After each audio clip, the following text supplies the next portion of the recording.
The cops have just shown up. Not sure what's going on yet. In June, activists with Atlanta's Stop Cop City movement gathered to honor one of their own. It had been 6 months since officers killed Manuel Esteban Pais Terán, known as Tortuguita.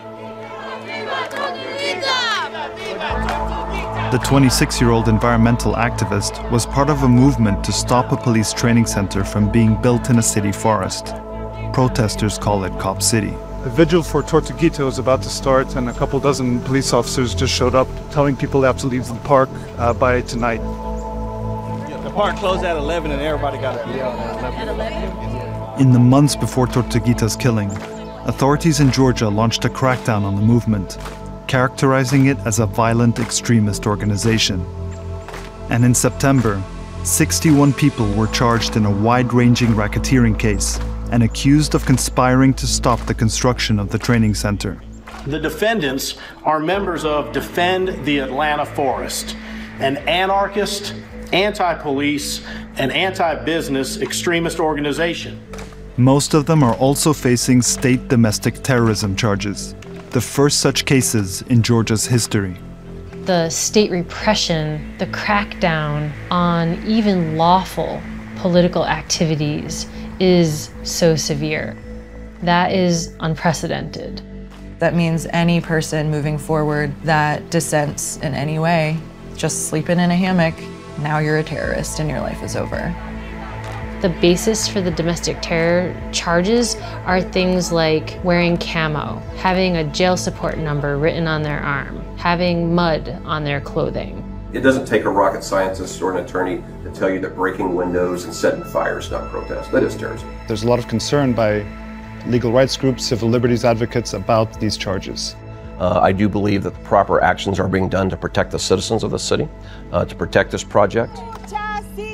La lucha sigue. Tortuguita vive. Tortuguita vive. Tortuguita's mother traveled from Panama to attend the vigil. Keeping close watch, police circled the park as she spoke. The police are the ones that are creating the terror. So do you think that attitude, characterizing the people in the forest as domestic terrorists, had something to do with Manuel being killed that day? This crew of police were prepared to kill somebody. We traveled to Atlanta to examine the case against the Stop Cop City movement and what it could mean for the future of protest in the United States. It's political suppression at its core, and that's terrifying.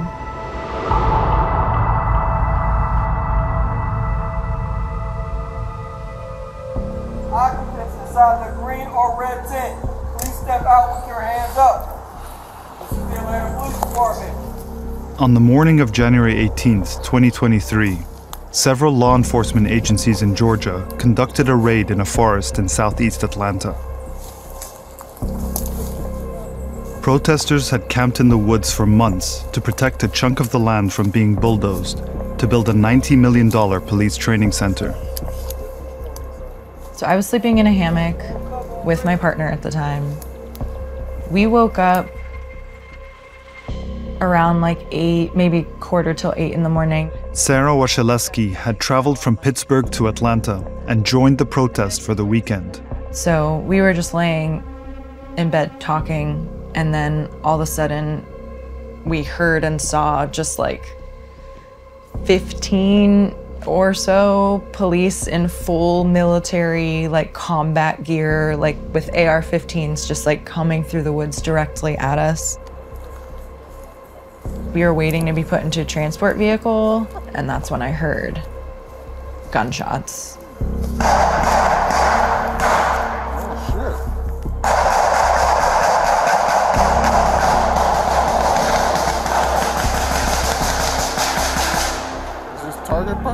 I screamed when I heard it, and the police officer that like had me also responded like, oh shit. Like they knew something bad happened. While Sarah was being arrested, a team of officers killed Tortuguita in a barrage of gunfire. They make 57 holes in his body. Some of the bullets break the bones. Authorities claim Tortuguita fired first, wounding a state trooper in the abdomen, and that a pistol allegedly registered to Tortuguita was recovered from the scene. They say there's no footage of the actual shooting, just recordings from officers who were nearby. That footage has raised questions about who actually shot the trooper. You fucked your own officer up. I really don't believe anything what they say. I think they are lying. And there is nothing new. Everybody knows that police lie. The county medical examiner didn't find any gunshot residue on Tortuguita's hands. And an independent autopsy suggests that Tortuguita was shot while seated with hands raised. Manuel really was pacifist. He disliked the police very much, but not to kill anybody or to try to kill anybody. Manuel's life and message is to save the world, to save the green areas, to take care of the oceans. In Manuel's case, what would you like the police to do? What I want them to do, to release information. To kill somebody like this is not for protecting anybody. This was, they was terrorists. They were treating like a terrorist. The Georgia Bureau of Investigation says the case is being investigated and won't release any further information. They denied our request for an interview. In official reports of the deadly raid, police indicated that they believed the protesters in the forest were dangerous and often referred to them as domestic terrorists. That's why Tortuguita was murdered, because I believe that the police thought that they were being faced with dangerous criminals, and I think that they were hyped up to be ready to go. Sarah was charged that day with domestic terrorism under Georgia's state law. A conviction could mean decades in prison. That would ruin my life, just because I was sleeping in the woods in a hammock. And like, I have faith that that won't happen, but it could. And that's very scary. Sorry. Sarah's arrest warrant says her only offense was trespassing in the woods to support the aims of Defend the Atlanta Forest, which it claims the U.S. Department of Homeland Security considers to be a violent extremist group. But that's not true. DHS told us that it doesn't even classify any group like that. Still, authorities in Georgia allege it's a criminal organization that has taken responsibility for acts of vandalism, sabotage, and assaults on police. The U.S. legal system does not allow guilt by association. You are not guilty of a crime because you participated in a movement. Lauren Regan specializes in constitutional law and has represented activists in court for 2 decades. It appears that the state is attempting to criminalize the political movement itself instead of the individual. That is unprecedented. In September, Georgia's Attorney General brought racketeering, or RICO, charges against Sarah and 60 others. We contend that this group has actively recruited and trained others from Georgia, around the country, and across the globe to participate in this criminal enterprise. Racketeering charges mean Sarah will be prosecuted alongside others accused of illegal acts, even if she didn't participate herself. The indictment accuses her of bringing camouflage and camping gear into the woods in furtherance of the conspiracy. It's pretty absurd to think that we're dangerous terrorists. I'm just a person sleeping in the woods. And like, that's a form of protest, right? It's like some hippies in the woods that don't want a forest to be torn down. It's not what the police want you to think. The Atlanta Public Safety Training Center, or Cop City, is being built in the South River Forest, one of the largest green spaces in Atlanta. The forest is also known as Wilani, its original Muskogee name. The city says police will train there, along with the fire department. This is where Cop City is being built. You can see a large swath of the Linije forest has already been cleared, and all around the park there's a very heavy police presence with cop cars and barricades blocking all the entrances to the park, and they're making their presence known. The project is partly funded by the Atlanta Police Foundation. It's an influential private nonprofit overseen by executives from some of the biggest corporations in the country, like Wells Fargo, AT&T, and Delta Airlines. They have unchecked authority to give police militarized equipment. Matthew Johnson is a reverend and activist in Atlanta. So it's really a project driven by moneyed and corporate interests. And the Atlanta Police Foundation is where they funnel that money through. But what do these corporations stand to gain from Cop City? A police state that protects their moneyed interests. That's what it comes down to, and that's what they're building the capacity for. Cop City was announced in 2021 to immediate backlash, and a decentralized movement to oppose it quickly formed. Why would anyone in their right mind want to build this thing?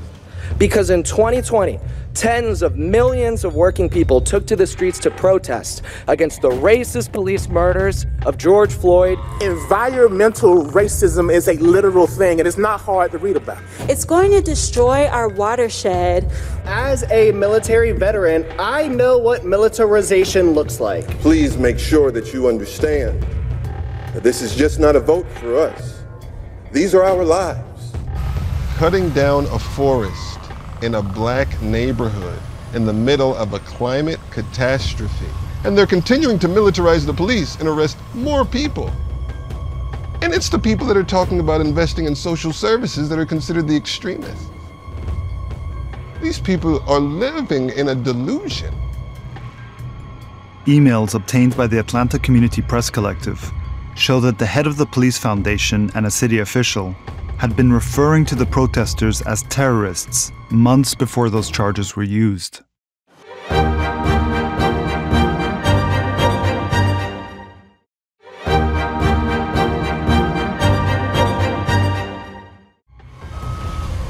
I think the worst accusations that have been made were things like throwing rocks at police, burning ATVs or construction equipment. You identify those individuals and you charge them with crimes, whether that's arson or criminal mischief. Atlanta attempted to round up both lawful and unlawful activists in the hope of basically scaring people into submission.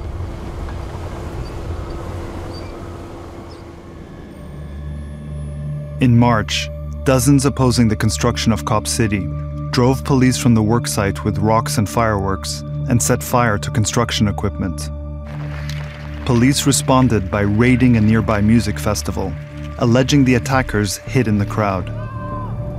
Matthew's friend, Victor Puertas, was chased by police and arrested. Hey, what are you chasing him for? Yeah, what the hell are you doing? You're gonna hurt him! Let him go! Victor was one of 23 charged with domestic terrorism that day. He's also been indicted in the same racketeering case as Sarah and dozens of others. The state alleges that Victor joined a mob designed to overwhelm the police force and cause property damage. He's being held at an immigrant detention center about 2 hours outside of Atlanta and facing deportation back to Peru. Matthew and other clergy organized a bus ride of supporters.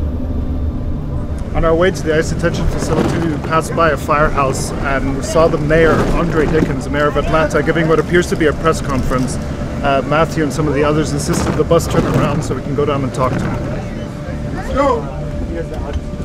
Now Keith Duran is here and she can't be with her son ever again in life. Thank you for everything you do. Councilman Winston, Councilman Westmoreland, Mayor Dickless, where are you? They're supporting you. They're giving money to cops so they can kill people who look like you.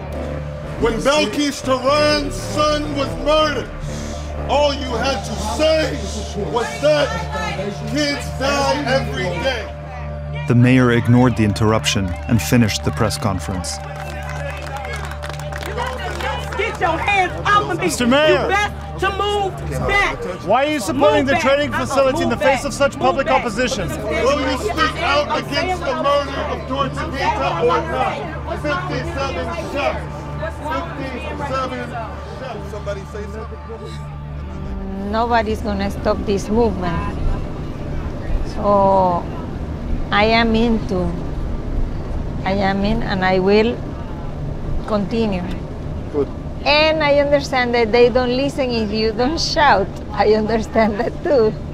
But I couldn't look at you in the face if I didn't say something. They are overprotecting themselves because they think that we are terrorists, and we are not. Nobody's a terrorist here. After weeks of negotiations with the detention center, we were able to speak to Victor by video call. Hello. Hi, Victor. This is the first time he's spoken to the media since his arrest. It feels like you're living a completely parallel life, you know, like your life stopped the moment that you got arrested, and now you have to make meaning of all this, you know. And why is this movement so important to you, Victor? I care about the land, I care about the people, I care about life, I care about the water, you know, I deeply care about those things. I grew up in that way, I was raised in that way.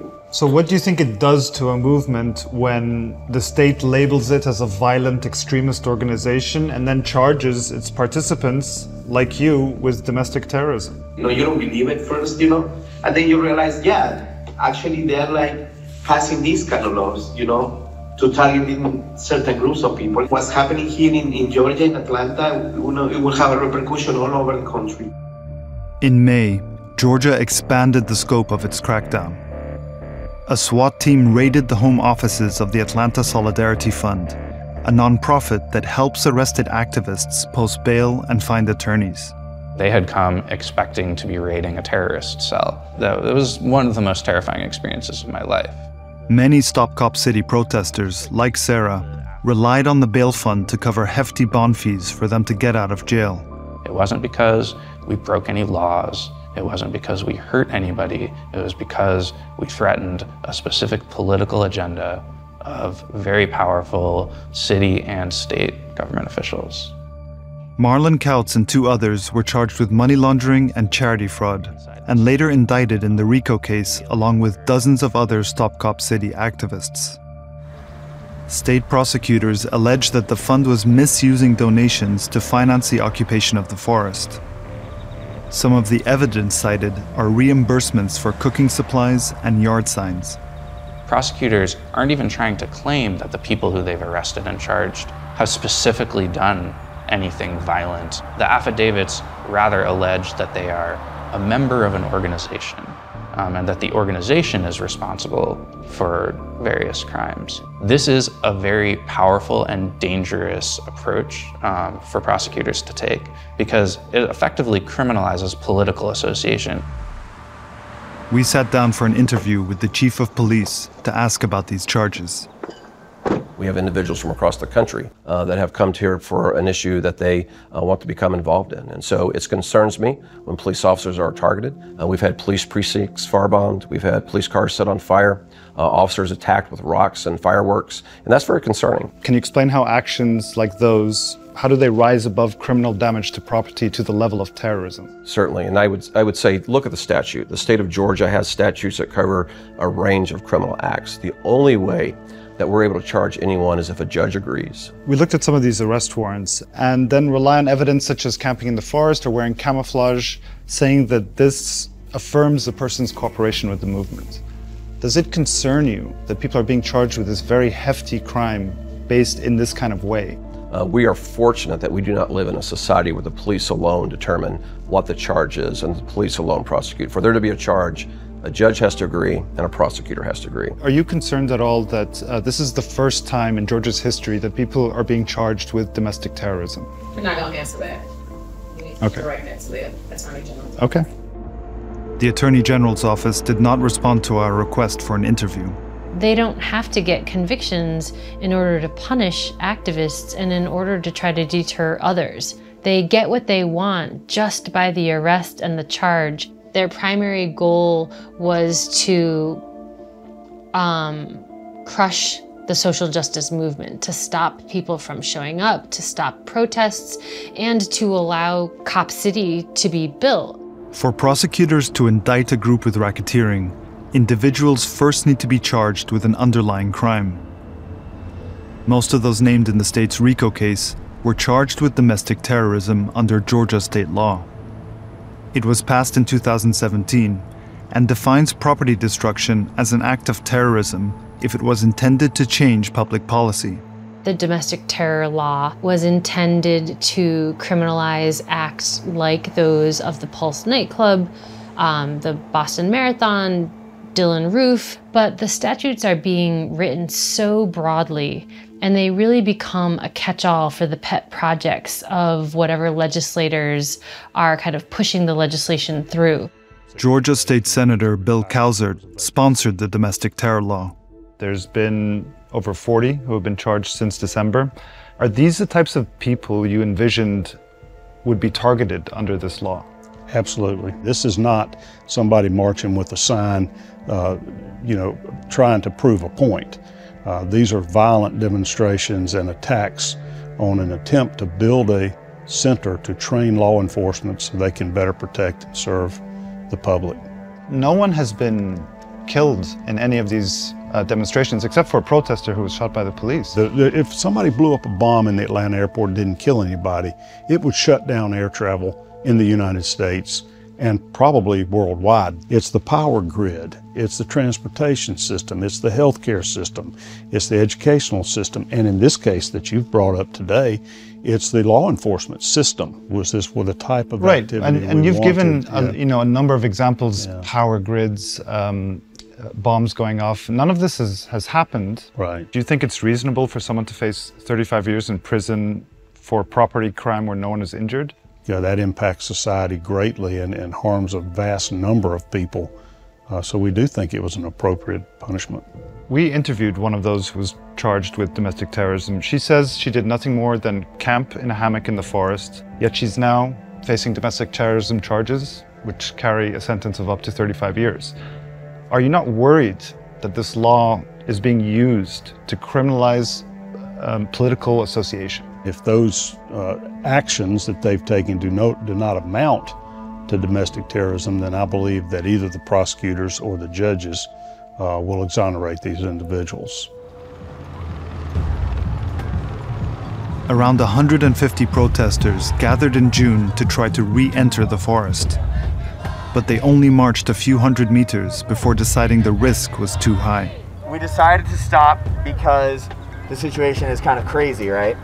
But our enemy is treating us like terrorists. And so we have to figure out how we're going to win, because we intend to win. Drop the charges! Drop the charges! The racketeering case could drag through the courts for years. And regardless of the outcome, police and prosecutors have a new legal playbook to punish activists and stall movements. In the meantime, Cop City is scheduled to be completed in 2024. Stop Cop City! Stop Cop City! Organizers hope to force a referendum in which voters choose if the training center should be built. And despite the stakes, they are calling on others to come to Atlanta to shut construction down. This is the legacy of Manuel, to top Cop City, but at the same time, we save Willani. I call all the forest defenders in the world to join us. How do you feel about going to protests now? Are you afraid of participating?